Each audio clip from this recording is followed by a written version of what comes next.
I've always been interested in contributing to open source projects. What's a good way to get started?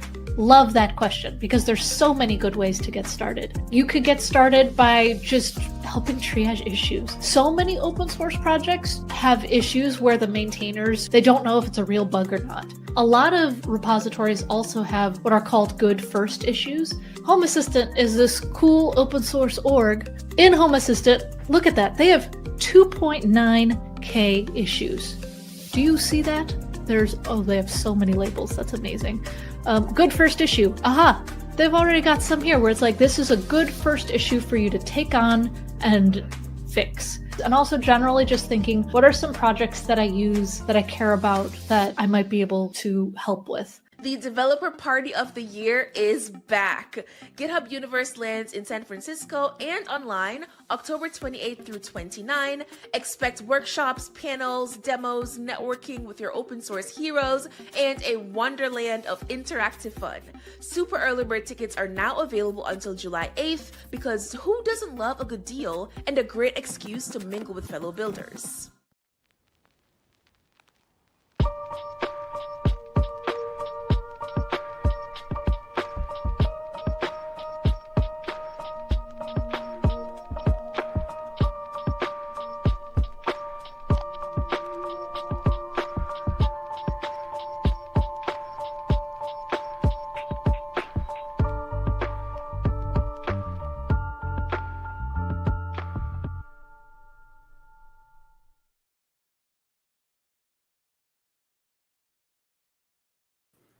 Hello, good afternoon, good morning, good evening, wherever you're joining from. Welcome, welcome, welcome, welcome to Open Source Friday, the show sponsored by GitHub, where we have the privilege of talking to the maintainers, the contributors, all of you awesome folks that keep open source going.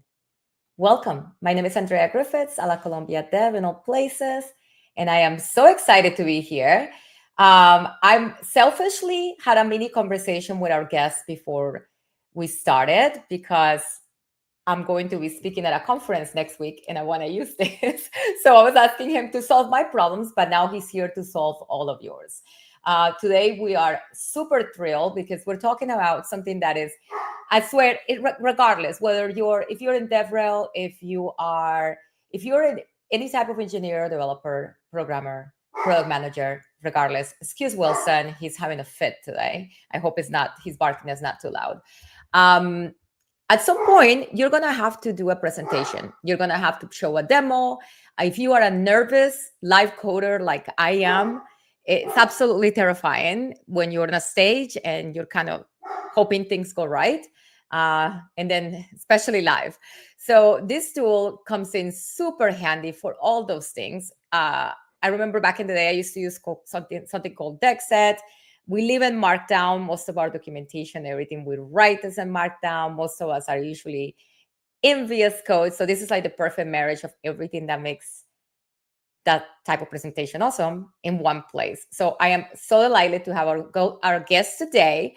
Elio, I'm not going to attempt to pronounce your last name because I will absolutely destroy it. But I am thrilled to give a quick bio introduction and then we'll bring Elio on board. So Elio is an award-winning engineering lead, He is renowned for his expertise and passion in tech communities, has over a decade experience. He's become a trusted thought leader, captivated public speaker. I can attest to this. He is a fantastic speaker and a great and influential figure in the world of information technology. Elio has been a speaker, gracing stages like Barcelona, London, Paris, and Stockholm. And he's given a ton of very engaging talks, including topics of SharePoint, Azure, DevOps. Elio is also a GitHub star. So 4 times he's been a GitHub star. He's also a Google developer expert and a 4-time SharePoint Microsoft 365 top 25 influencer. So Elio is also the president of the Belgian Information Worker User Group and the driving force behind Struyf Consulting, making incredible impact. Always an amazing start to have in our Slack channels and in real life. Super passionate about technology, and I can attest that he never shies away from a conversation to show you something cool and sit down next to you and help you try to fix your problem. I know I've taken advantage of that way too many times. Welcome, Elio. Thank you for being here. Thank you very much, Andrea. So you actually tried to pronounce my last name, so you did really well. Oh gosh. Okay, help me out here. Would you please say it for us? Struyf. Struyf. I'll never forget it now. Well, welcome, Elio. Welcome, welcome. And welcome everyone who's joining. Sachin, thank you for joining from India. We got folks from Rhode. We got folks from everywhere. So welcome, everyone. I'm going to briefly mute myself and tell Wilson to cease and desist. Can y'all hear him? Is he loud enough that everyone can hear him? Can you hear a dog barking in the background? Yeah, indeed. Gosh, he's unbelievable. I might just go grab him. So, Elio, tell me, first of all, where are you joining from? General location. I'm joining from Belgium and actually near Antwerp. So it's more in the north of Belgium. So that's where I'm joining from. Amazing. Okay. And then before we get started, you have a wonderful presentation ready for us, but I have to ask you the motivation for you, and you might be, this might be things that you touch. I know you created this product, you made it open source, which is amazing. But first, before we get started into actually what you're going to show us today, would you tell us like what problem were you trying to solve for yourself? Because this is how usually those things get started, right? So you needed something and it didn't exist. Correct. A lot of that I will cover during the session or during the presentation. But one of those things that I was trying to solve myself as a speaker, because it's a tool for speakers, for meetings, for demos, for workshops, anything you do with training, the tool can be used for. But what I saw myself doing when I went from presentation or from conference to conference is most of the time giving a couple of the same presentations, and I had to script all these things. And over the years, scripting was like pen and paper, then it became like notes, then it became snippets and so on. So I had to find myself a way so that it could be better. And actually somebody from the community said to me like, hey, can't you create something yourself? And that made me start taking a look at it like, yeah, maybe I can do that. So that's how it actually began, I think, already 2 years. So I began then on developing demo time, and it became bigger and bigger and bigger. And it keeps on evolving. I love this. Nothing like a good nerd snipe to get you to do something. You just build it yourself. Amazing. Well, I'm ready to learn. I'm ready to pay a ton of attention because I am going to go do this, and I will put my presentation and demo time for next week. And so take it away, Elio, whenever you're ready. Okay, cool. Thank you very much, Andrea. So welcome, everyone. So right now I'm going to do a presentation around demo time. It's all in Visual Studio Code, but you can use it in any visuals or in any code editor that is Visual Studio Code based, like Cursor, Windsurf, and any other fancy extension or developer environments. So first of all, we are in our own spaces at our own location. So I want to have it a little bit more interactive. So if you can scan this code or go to engagetime.live/sessions and then fill in this ID, you will enter a zone where I'm going to open up a couple of polls. And then we have some interaction during the session so that I can learn from you as well. What are your pain points and so on. So that said, let's dive in. So one of the things when you're a speaker is being live on stage, it can be a struggle. Why? Because there's always a little bit of tension. Is it going to work? Did I do it right? All of these things, yeah, that can be very stressful, and you're not in your own good habit. So one of those things that I saw is when you're doing a live coding demo, it can be, oh damn, I forgot my notifications. Sorry. And my script font is not correct. Damn. Oh, I forgot so many things. So this is already putting you out of the flow because you forgot a couple of things. So what you need to do then is telling your audience, oh, sorry, audience, I first am going to turn on my disturb mode, and then I'm going to switch my settings for my color theme so that you can better see it.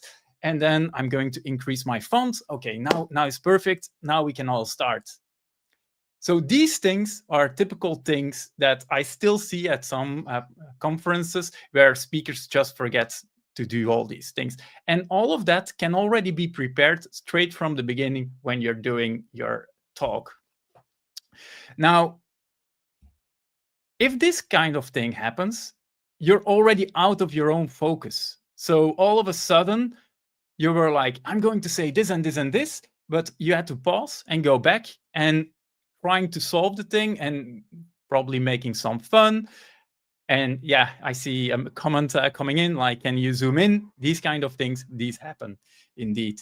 So you forgot actually what you were saying and doing and about the show. So you have to rewind, stop a little bit, and then continue. So probably that sounds familiar. And this is going to be our first poll. So I hope that people joined. If not, I think the link is now in the comments. And the first question is, have you ever had a live demo go wrong? Or have you ever seen a live demo going wrong? Most probably, I did a couple of times. And yes, my demos also went wrong. And okay, we have one user that has never done a live coding. So that's also good. So then you never experience that. Hopefully there are people coming in and that are going to say that there are actually multiple demos going wrong. Oh, we have one. Perfect.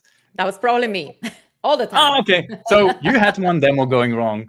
See, people are still shy and they don't dare to answer. Okay, so there are actually people that have a couple of things going wrong. So that's exactly the thing I was looking for. Yes, presentations and live coding demos, they tend to go wrong. Most of the times we sacrifice chickens for the demo gods. If we don't do that, everything will fail. So let's move on. So what's why and why demo time? Demo time is going to be your safety net for live coding. Why? Because you can script everything. So scripting your demo is giving yourself the confidence because everything that you're going to do is already prepared by yourself. So you know what you're going to say. You can present slides as well in your editor, so you don't lose any focus of, oh, I need to now go to PowerPoint and then go back to Visual Studio Code again. So you're staying in the same environment without losing the focus of what you were doing. As well for the attendee, because the attendee doesn't like to see a lot of animations going from PowerPoint over to your code editor, over to your browser, and maybe accidentally opening the wrong application, and then you need to go back and forward. So it also gives you the focus on your audience, not on what you're actually typing or doing or clicking around. No, you can just tell your story with knowing that your demos are going to work. So this is not an image I created. It's a very similar one that I used to create in the past. This is actually how some people create their sessions. So they set a scene, they want to bring a key message, and then they say, this is what I'm going to say on this slide and this slide and this slide. So this is how a script can look like. Now, my script these days is more like, or a PowerPoint script is typically what you just saw, but a demo script is something that I want to look like as how I look like to slides in PowerPoint. And it became this. This is what my environment looks like right now. So here you see my overview of what actually demo time is and how my application or how my talk is structured. So you can see the demos that I'm going to do. You can also see the slides that I'm going to present, all in a very structured way. And I even have on my second monitor, I even have a presenter view that I can see, okay, this is the next thing that is going to happen. You see it as well, because I didn't hide anything yet. So the next thing that I'm going to do is I'm going to talk about scripting demos. So clicking on my next button, scripting demos is there for you to stop writing it all over again and then resetting your demo when you're done. So all of that can be scripted the way you want it. And the moment you're done, you just have to remove all the changes and then go back and you can run it again. So it's much easier to do dry runs. It's much easier to go to a conference, open up your presentation, go through it. You can just present without actually thinking about, where is my script? Did I put it in my notes, or did I put it somewhere in OneNote or on my pen and paper? No, you have it. Everything is there, so you don't have to write anything down. You have your presentation. Anything that is there in Visual Studio Code can be controlled by you, meaning you can automate anything. So let's see if this, people already started working on the poll. Thank you very much. So how do you currently prepare your demos? So currently a lot of people, or a couple of people, do it pen and paper. That's the same way as I did. Recording backups. Yeah, that's also a good way. I don't like to talk over recordings because it's kind of odd. Memorize it. If you're doing that, fantastic. You're very good in doing that. I couldn't do that because I always lose track of myself, what I'm doing. So thank you very much for telling me these things. And what I typically do now is, and now I'm going to jump to a code demo. So what Demo Time just did for me is it created a new file. So, and the next thing I'm going to do is write some code. Now, this is just some sample code. And have you ever seen somebody writing on stage? Most of the time, the best person that can write very good at their own PC is the worst person that is going to write on stage. I always have it. I always have typos live on stage. Why? I don't know. Is it the fear? Is it the stress? I'm not sure what is happening back then, but all of a sudden, it's like the very first time that I'm touching a keyboard. Now, what I only need to do is taking this finger, pressing on my keyboard, and there we go. It's automatically typing for me. So the way how it types, all of these things, you're in full control over that experience. So I just said, type it for me, save this file, and so on.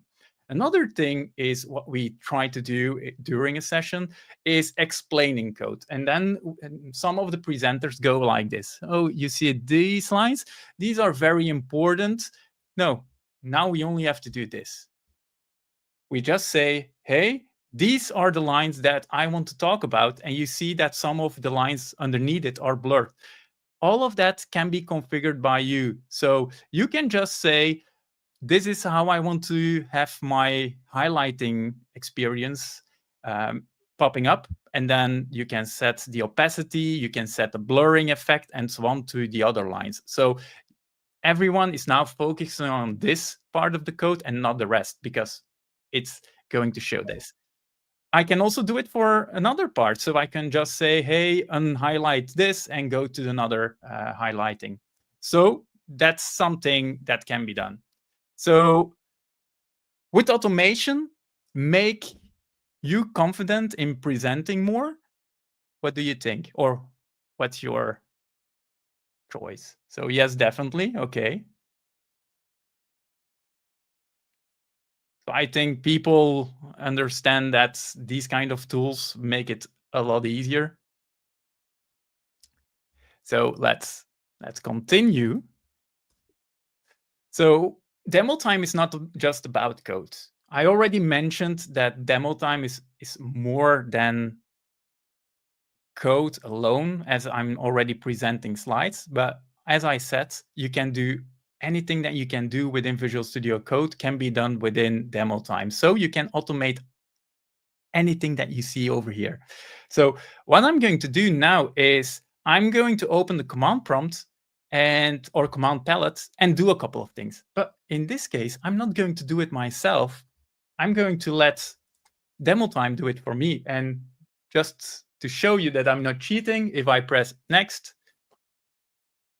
it's going to say that it's going to toggle my full screen and so on. So it toggled my full screen. But these things, they can also be automated behind the scenes. So I can just say, hey, Visual Studio, do this command and do that command. So if I press next again, you will see that I'm going in full screen mode. So you don't see anything from Visual Studio Code anymore. And this is the way typically how I present, because you want to have a full experience, like a regular slide that you're going to show to your audience. So that's what I just did. And this is also the reason why I showed Visual Studio Code with their title bar, status bar, and so on. And I can just continue pressing next. In this case, it's going to run a build, what you just saw. And let me clear this out. And if I press next again, it's going to run my Node app, which is just my app.js file that was created by the build. And then you see that it's going to do the console logging from what was created before. So all automatically done for me because I scripted it and I knew what was going to happen. Again, I'm going to flip to my slides. It closed my terminal and it went back over to my slides. So slides are also part of demo time. The reason why is I don't like context switching.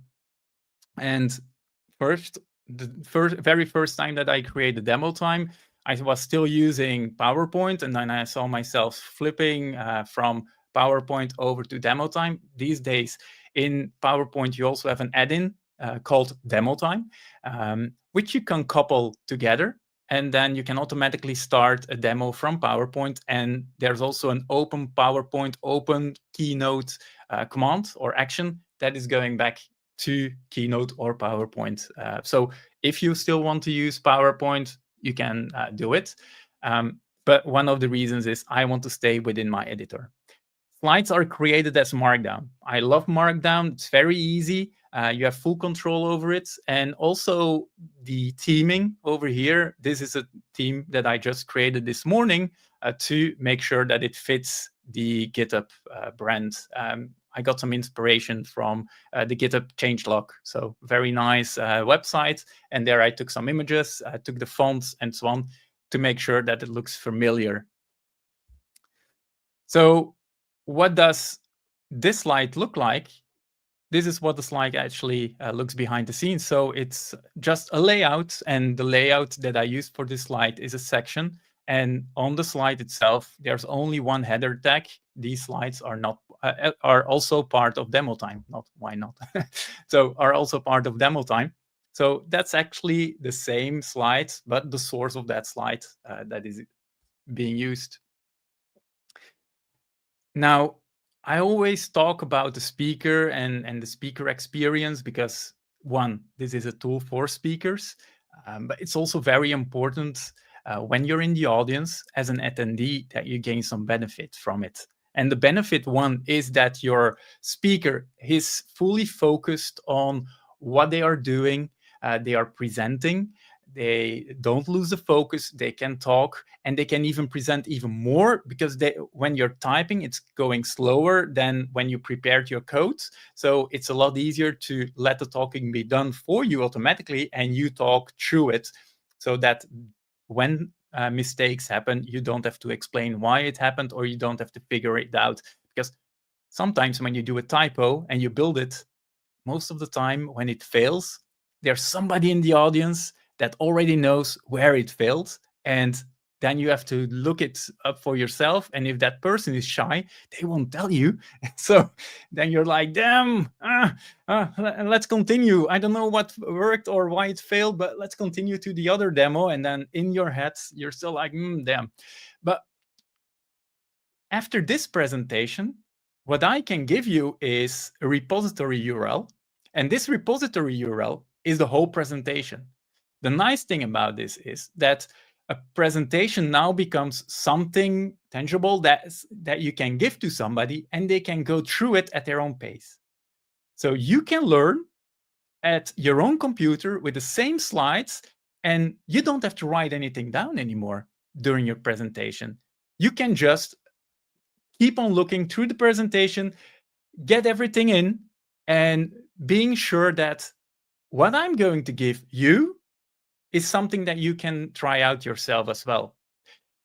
I've been to many presentations in my life, and most of the time you get a PowerPoint deck, and then maybe you get the demos, but then you're opening the PowerPoint and it's like, okay, and here is a slide demo, but what is the demo and how did they start it?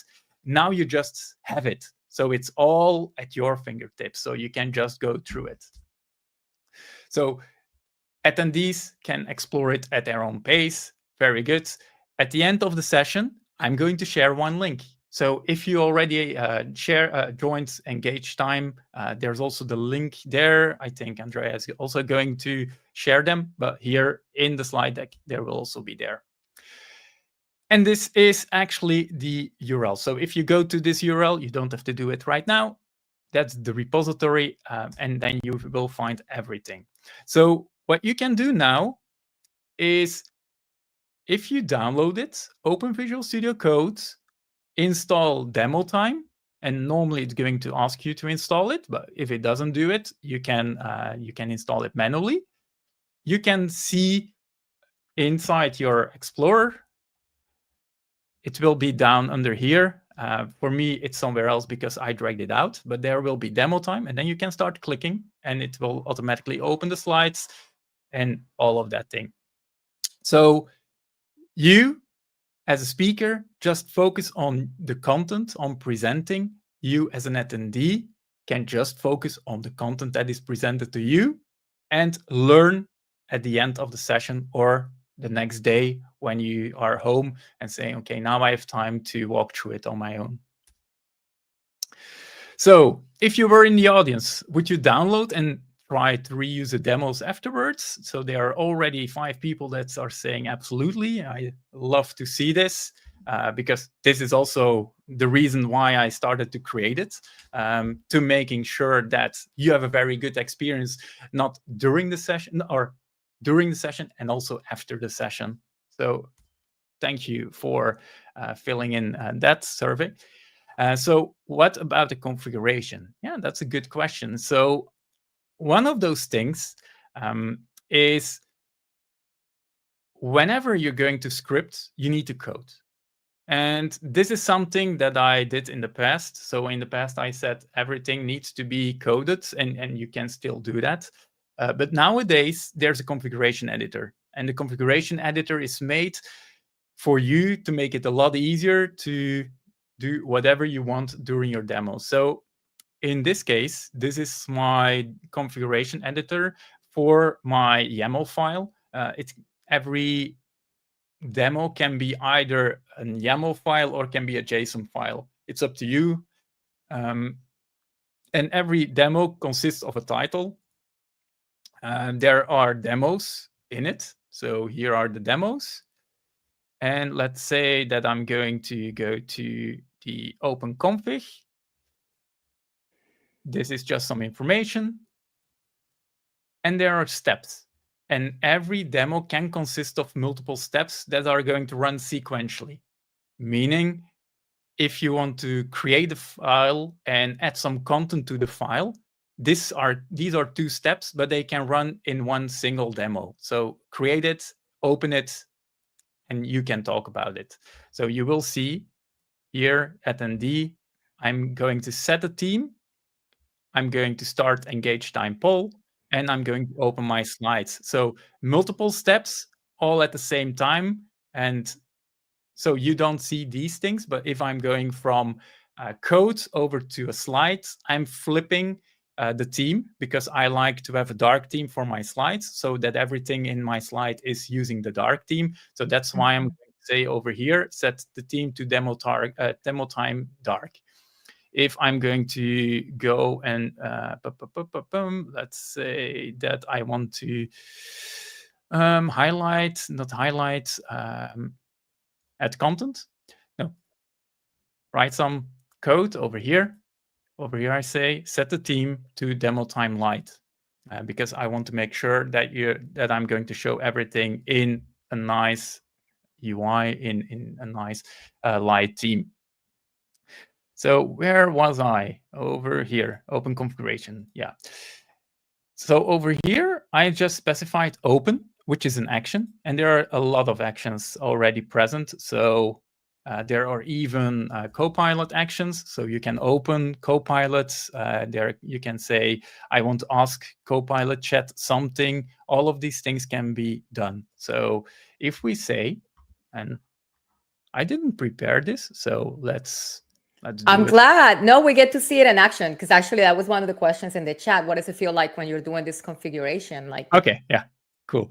Excellent. Yeah, dropping it in over here. And let's say, yeah, demo time 30 is not a good name. Let's say GitHub Copilot. See, typing when doing a session is never a good idea. It's so stressful. Oh yeah, and I could also say that if you want to work with code, you can still go to the source, and then you will see the source. So working with Copilot, let's say, what I can do over here is ask Copilot chat, and then you see that the experience is already different. You can enter a message. But if you want to make it so that it's like, that it feels a bit like you're typing, you don't have to enter a message over here. What you can do then is say, type text and tell me a joke about GitHub. Oh yeah, you're not allowed to say please. So now it's going to type text. And now I want to make sure that the enter key is pressed. So I'm going to say, hey, press me enter. And this should be fine. So I can run it from here. So I can say test the demo and then run the demo. There we go. Tell me a joke. It's working on it. Why did GitHub Copilot go to school? To improve its pair programming skills. Ta-da! So amazing. So this is what it looks like when you're doing it. So you can do even more, like creating a file, opening, renaming. There are a lot of actions. Let's say there is like these things is something new, but I like to back up my settings because my settings for before my session are different than when I'm doing a session, because you increase the font and so on. So afterwards, at the end of my session, what I'm going to do is I'm going to restore my settings. And over here, you see a couple of commands. These are the commands that I want to do to make sure that my environment is going back to the way it was before. So it's going to turn off or toggle again the full screen mode. Over here, I'm going to turn on my disturb mode again, because my notifications can come in. I want to show my custom title bar, and so on and so on. And I can even run terminal commands to say, hey, remove me the app.js and app.ts file that were created during these demos. So over here is an error message. If you click on this one on here, you will see also GitHub Copilot step 4 has an error. Why? Because create needs to have a path. If you click this, it will also open this particular thing. So right now, I'm just going to leave that. And then we can continue. Oh yeah, okay. It's going to do that again because it was not triggered in the actual flow. I did a demo trigger, so the demo trigger is not registered as an actual flow. So we're coming to the end of the presentation. So where can you actually find Demo Time? It's on demotime.show. We already shared the GitHub repository for, oh no, not for Demo Time yet, but if you want to go there, there's like VS Code Demo Time. Everything just got moved to NX. I know NX didn't have a good name in the last couple of days, but still, I love NX. It's a really good tool for maintaining my mono repository for demo time. No, so everything is in there, from all the web views, the PowerPoint add-in, also the documentation and so on. So feel free to check it out. And if you like it, you can start a project as well. That would be amazing. A couple of quotes that I gathered and that I probably came up with myself is that PowerPoint is typically created or used for making your talks repeatable, so that you can just pick up a PowerPoint, go to a conversation, and start presenting them. Now, Demo Time makes your technical talks repeatable because you script it once, you can use it anytime. You don't have to think about it anymore. And one thing I really like is, let's make your next demo be remembered for what you said and not the mistakes that you actually made during the demo. So this is something I want to end up with. So thank you for listening to me at talking about Demo Time. And yeah, Andrea, if there are questions, I'm more than happy to talk about them. Oh yeah, and then the last thing is that everything went back to normal because it ran my end script. So you see that all of it, my full VS Code environment is back because all of these things just happened behind the scenes. Okay. So when you're running the actual slideshow, that's running on a local port, and that's the simple browser that you have open there, right? Like that's the tab that's open.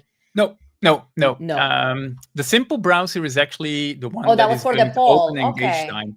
Okay. So show me. So the slides is a web view in Visual Studio Code.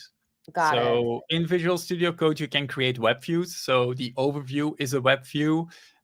This is a web view. So there are now 4 different experiences. So your settings is a web view.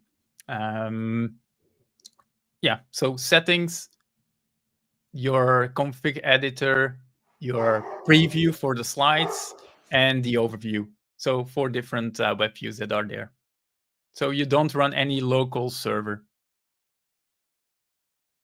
Wow, that's changed since the last time I looked at it then. Or maybe I'm thinking like way before. So that's amazing.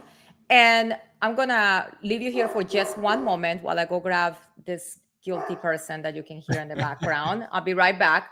I think, and folks, go ahead and post your questions on the chat. I wish I had a demo time for making Wilson be quiet. The problem is I left my office door open and he just doesn't know how to act. So I will be right back. I'm going to excuse myself for 1 second.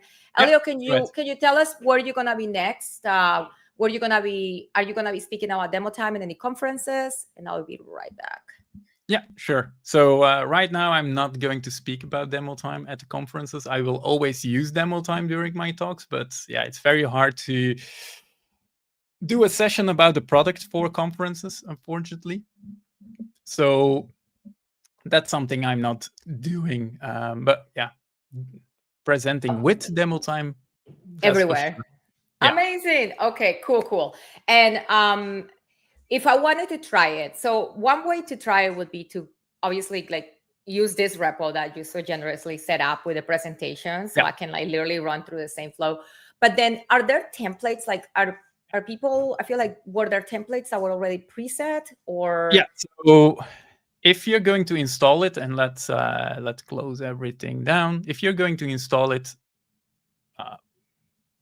come on. Work with me. Visual Studio Code is going to be like this.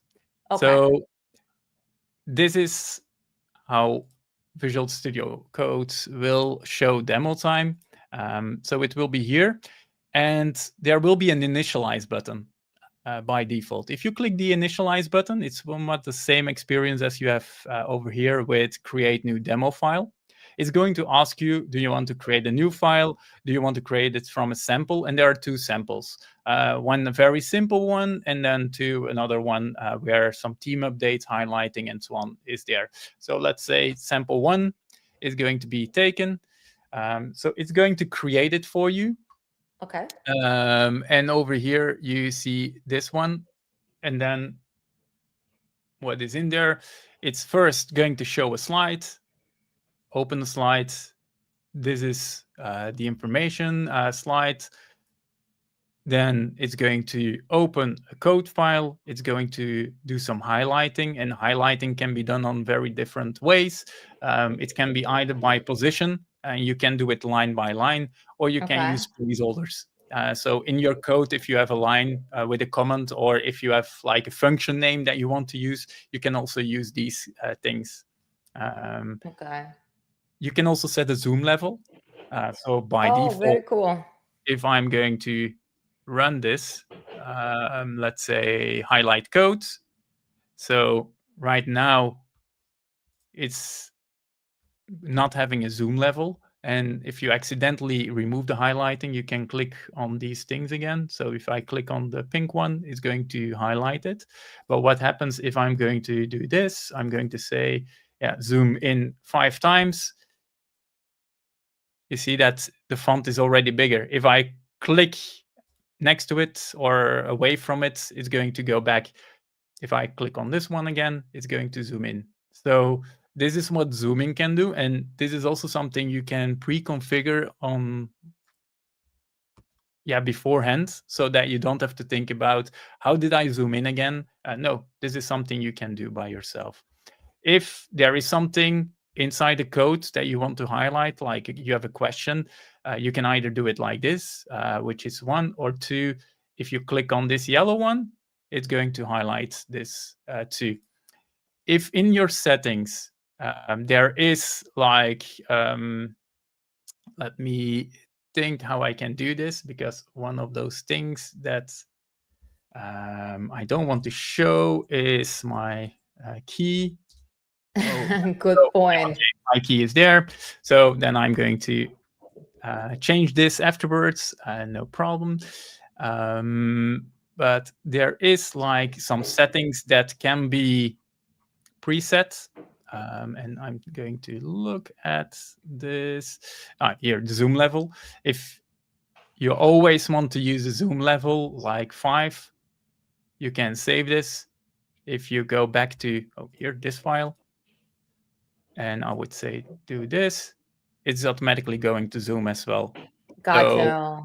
But those settings are for the extension as a whole, or per project? No. These settings are for the presentation. I just created this because then it makes it easier for doing some highlighting and so on. So all of these settings, they are going to be here in VS Code settings. Here are all the settings. Got it. So these are the settings that you just saw. The only setting that is not there is my API key, because that's in the Visual Studio Code secret storage. But all of the other settings are here. But this settings view makes it a lot easier to just go there and start editing your settings. Okay.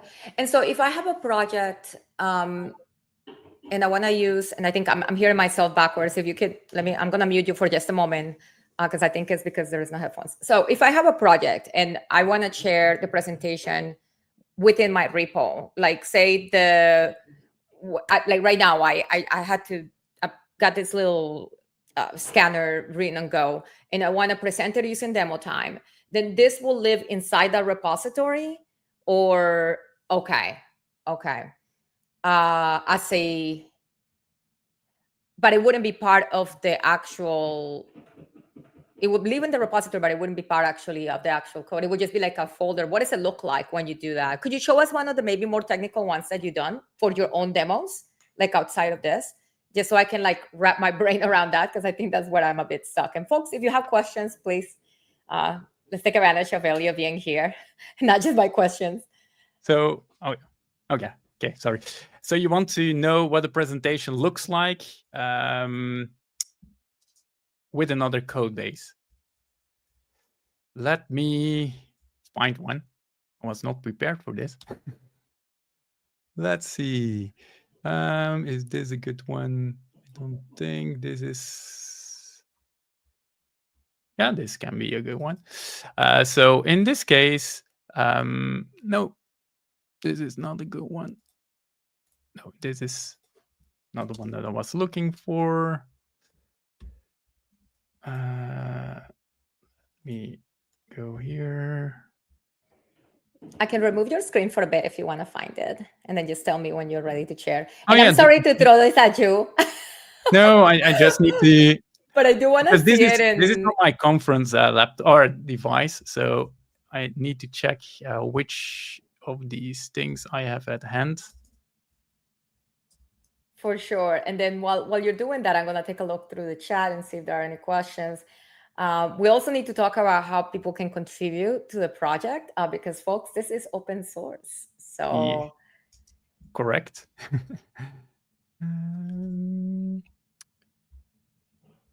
I think this is a better example.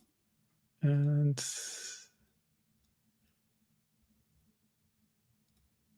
oh, this is an old one. And let's.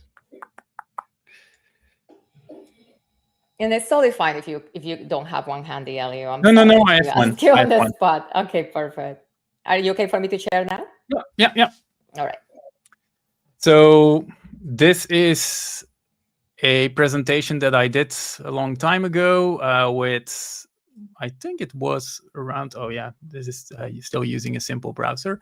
But what it's actually going to do is a session around end-to-end testing with Playwright. So here I have two projects. One was my presentation, which is actually a website that is going to be created. And then the other project, the end-to-end project, is going to do the testing of this presentation website.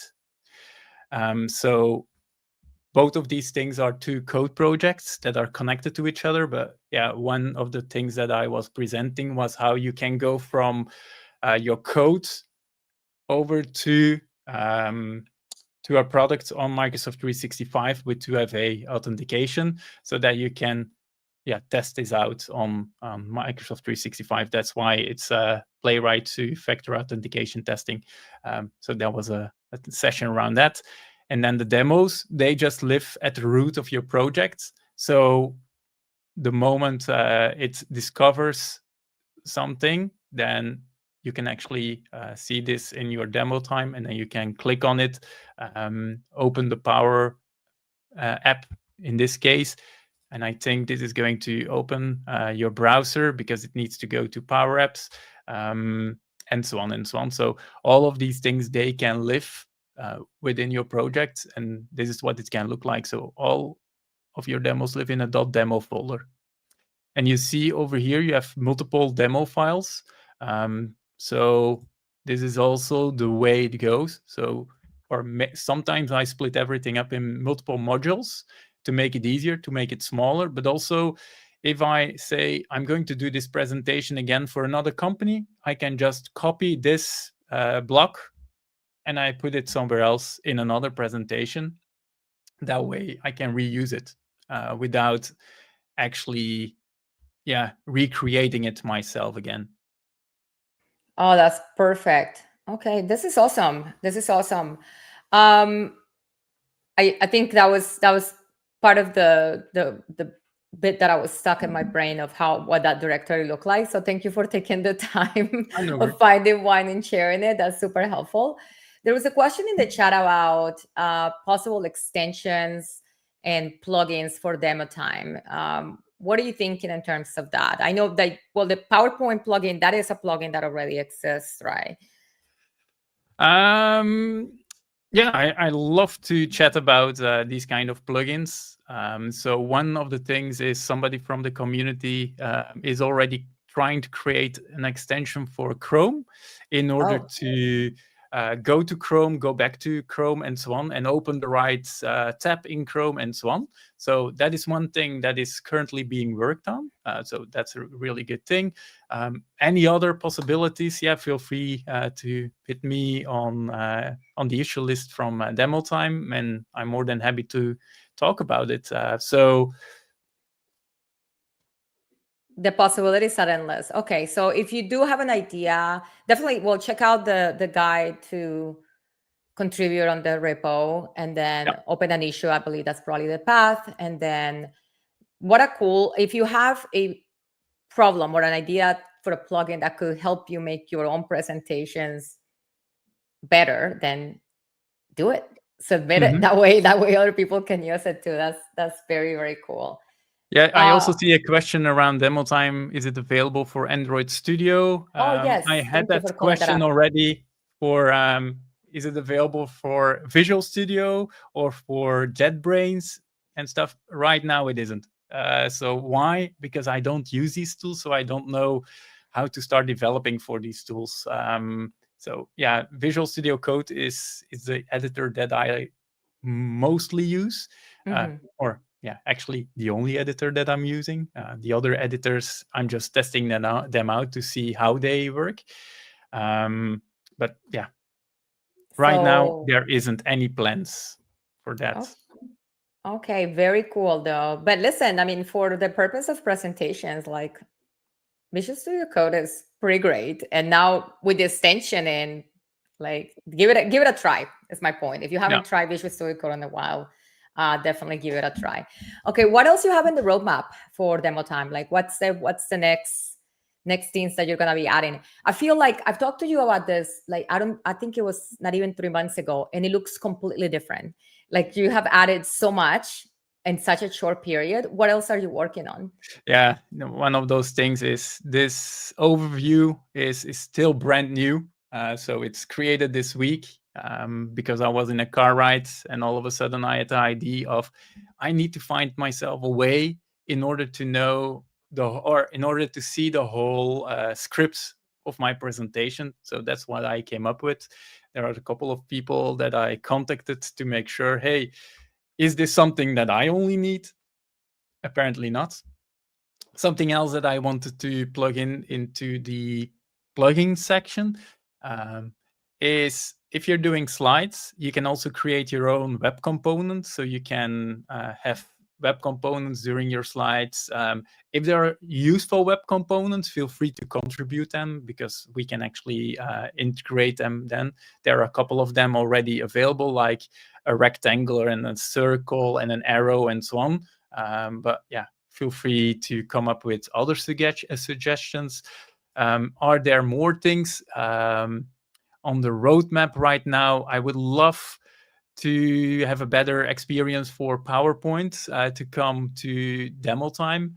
So like a PowerPoint exporter and converter to a Demo Time slide. That would be amazing.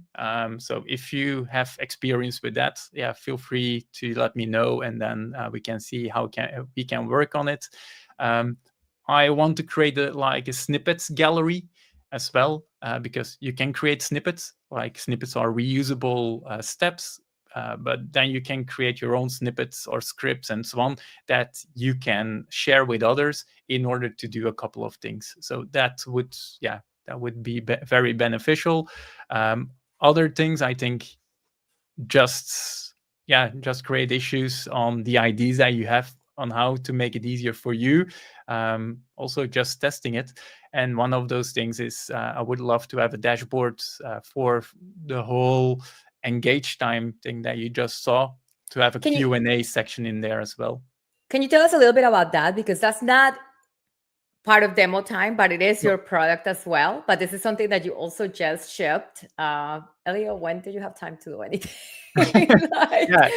But it's a polling tool. It's a polling mechanism for live interaction, right? Can you show us that also? Sure. I'm going to show you that if my browser wants to work with me. I'm using a very cool product, which is called DeskPad, which is a virtual desktop. But I always lose track of where my screen is because my screen is on another screen. So what this is a way for presentations to make them more interactive. And this is something that is still brand new. It's the very first time that I actually used it live on stage. These are just two samples or demos that I created. So this was actually the session that I prepared. This is the QR code to the session. There's a Q&A section. So if somebody joins and has a question, they can ask a question, and then I can see them popping up. You can upvote and so on. So that during a session, nobody is going to interrupt you, but afterwards you can still go back, or after your session or live on stage, you can say, oh, I'm going to the questions. I'm going to see which questions I'm going to answer. If you don't have time, you can just answer them. Let's see if I have a demo over here, Q&A over here. Yeah. So this is a question. Cool. Thank you, Elio. But I can just answer it. Okay. Thank you. And then you can answer, or mark as answered is also something you can do. Maybe you answered it on stage, so you click on answered, and then you can see over here, these are the ones that are answered, all questions. Sharing resources, something that people want to have, but what the speaker most of the time wants to have is feedback. And what you can do as a speaker right now is providing resources, but also providing resources that become available after feedback is given. So it's an initiative for the attendee to also give some extra feedback, and then they will see the links and the resources for them to use. The polls that you were using before, like there's a word cloud, there is like multiple choice, scoring, yes and no, and so on. So the typical polls are there. There's feedback. So nobody else can see this. Only the speaker can see this. So I see that there are 9 responses of feedback. I got a 4.4 on the average rating, and you can also have some comments over here. Connections is actually brand new from yesterday. So if you want to connect with the speaker as an attendee, like you have a follow-up question, or you want to hire maybe the speaker or whatever, you can just say, hey, speaker, I got a question around this. You fill in your email address. I'm not doing any emailing. The speaker just gets a message, and they need to do the mailing themselves, but they see requests coming in. That way, if you didn't note down their LinkedIn, their email address, or whatsoever during the presentation, you still have a chance to do that. And at the end, you also have the analytics part.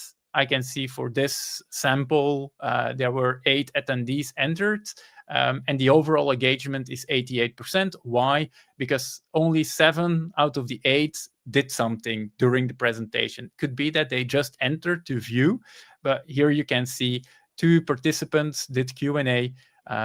There were 4 participants doing polls and 4 participants doing feedback. So gives you a bit more information around what they were doing during your session and so on. The experience for an attendee is you join via the codes, and then you see these things. So resources, Q&A, you can also upvote, as I said. So you can say, hey, this is an important question. So there are a lot of, or at least in Belgium, people are very shy to ask questions. In this kind of a platform. They can do it, but they can also see, oh, this is a very interesting question, so I'm going to upvote this. And it could be that, yeah, normally during a session, the one with the loudest voice is going to ask questions, but that is not always per se the best question. And now you have a chance to upvote some of the really clever questions that you might benefit from. Same thing for polls. Once you entered everything over here, I haven't entered it, so I can just say my superpower of the day would be mind reading. I think that would be an amazing skill. So you can just upvote it, give me a score. Sorry, you didn't do a good job today, so I'm going to enter 1, and this is also coming back. Feedback, I already gave feedback. Oh, I didn't connect. So what I can do here, I can say, hey, Elio, consulting.be. I want to just, consulting opportunities. Hey, let's chat. That's and then very you can cool. connect. You see that the connection is sent. You can only send it once, so you don't bother the speaker too much. And over here, you see a new connection. And then if I click on send email, it's just going to open up my email account or email application. So the application is not going to do this for you. I don't want to be a mail service. It's at your own pace that you can do it. You can either say archive or contacted, and then you can say, okay, I contacted a person. And over here, you see 2 requests, 2 people have been contacted, and so on. So a little bit more engagement during your sessions is done there. Very cool. It's the different options for interactions. Are those customizable by the speaker or? Yeah. Okay. So if I don't want to have I don't want to have a poll, I just want to have Q&A. Yeah. So polling is by default enabled, but that's a good one. Maybe I need to put that behind the toggle as well. But right now you can disable or enable Q&A, feedback, and connections. But polling can also be added there. Yeah. Very cool. All right. This is amazing. I'm definitely going to use this. I think there is a couple of tools that are similar to this. Like most of them are just super bloated with ads. So you kind of, if you want to use it, you kind of got to endure the whatever background. Yeah, and most of these tools are not really focused on the speaker, where that's true. Yeah, this is also something I wanted to focus on the speaker, because they need to gain some value from it. So like the feedback initiative, the contacts, follow up, these things are not there yet. So, and the integration within demo time is not there. So that's also why. Amazing. You're creating all these tools. I think of conferences that have like very tight schedules. Like if you can template this in a way that you just give it to the speakers. This is a conference template. Yeah. Load it up from there, and then you can also use engage time for like follow-up questions, so that you're off the stage. And then this is amazing. You're doing like such great work. So if you're a conference organizer, there's your idea. Go template this. You can create anything really, but most folks already like send you, like most conferences will send you like what they want you to use. But why not do it this way? Then you're using an open source tool, and then you have a means of follow-up and engagement for later. Very cool. Yeah. One of those things that I just saw is how future-proof is the extension with upcoming VS Code APIs, which is a really good question. Like I keep on testing out the VS Code APIs. So right now there's no API that has been deprecated. How future-proof is it? Most of the time there are not a lot of APIs that Visual Studio Code is deprecating. And if they are deprecating it, it's like a couple of months ahead of time that you notice this. So in that case, it's fine. Is it browser-based? It's not going to work inside the browser, and that's actually a good thing. I want to create also a light version, because right now there's a couple of things that the browser cannot do. So it needs to have then a light mode and the full-blown mode, but it can work in code spaces, so that works. And thank you so much for the question, Mr. Salah. I appreciate it. And then we're getting thank yous, and thank you, Heinz, from joining. I love to hear if you folks watched this presentation and then went on to use demo time, like please leave a comment somewhere, leave it here on this is going to be, if you're watching us on LinkedIn, it will also be on our GitHub YouTube channel in the Open Source Friday playlist. So you can go back there and drop a comment. You can connect with Elio using the same link, using the same engage time link. And I'm going to go ahead and put it once again on the screen. So if you join the presentation a bit later, you know where you can go. So you can also connect with Elio here. This is amazing. This is such a cool tool. I think it's totally, and I think I'm going to be 100% honest with you, Elio. What happened to me 3 months ago when I talked to you about it, because I didn't sit with you like this. And I think this has made a huge difference for me. I think it's worth the learning time to set it up once, because then money. All you have to do is like, you can use the same parts of one presentation for the other. I mean, so it's going to take a tiny bit of effort for you at first to set it up. But once you're done, you're done. And if you're someone that's doing a lot of public speaking or a lot of even internal training, like within your company, if you're having to constantly do like these feature updates for your stand-ups, do one, and then you can just bring up whatever new features you're plugging in as it goes. So I see the upside of taking the time to learn it. I'm going to do it. This is amazing. Thank you so much, Elio, for bringing it here. And thank you so much for making it open source. It's epic. Oh, more than welcome. I love to have it as an open source project because I believe it needs to be a tool that everyone can benefit from it. So that's also why it's there.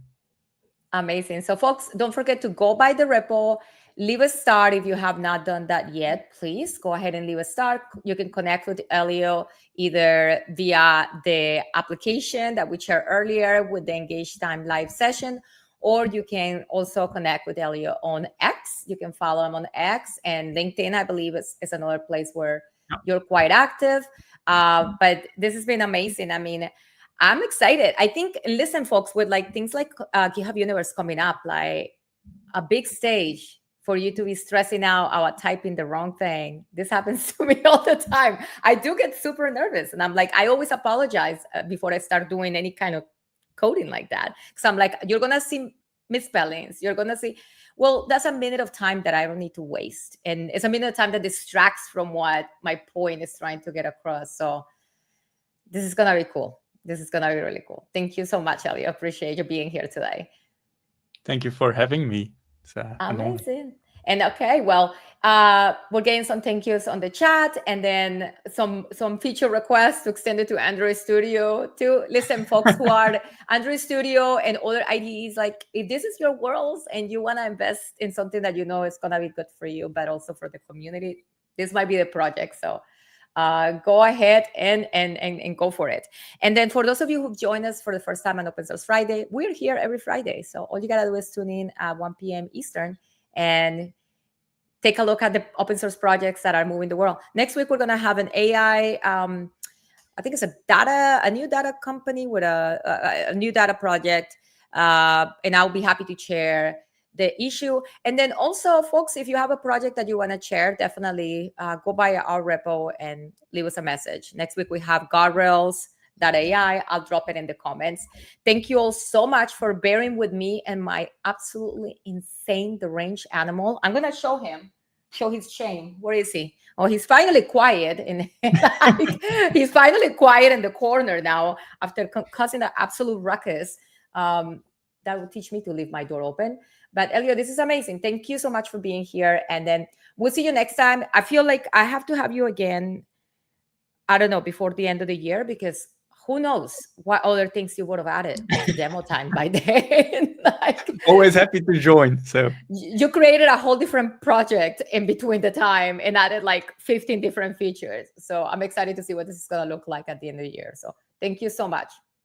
Thank you for having me, Andrea.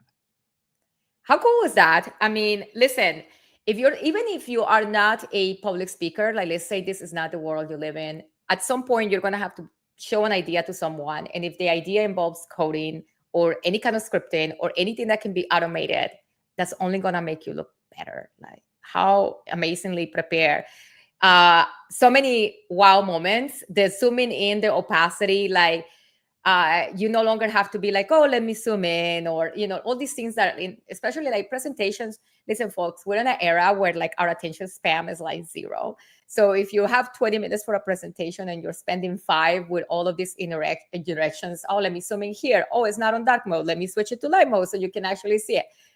You can automate all of that and actually spend the time getting your points and your ideas across. So support this open source project. Go by the repo, leave a star. If you end up contributing to this project or using it for your own demos, please let me know, because I'd love to send you a little something. I'm going to see if I can quickly show you this bundle here. Let's see if it's going to work. Maybe it will, maybe it won't. There he is. There he is. Look at it. He's embarrassed now. He's embarrassed that he made a fool of himself. Just wanted to participate in Open Source Friday so desperately.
incredible.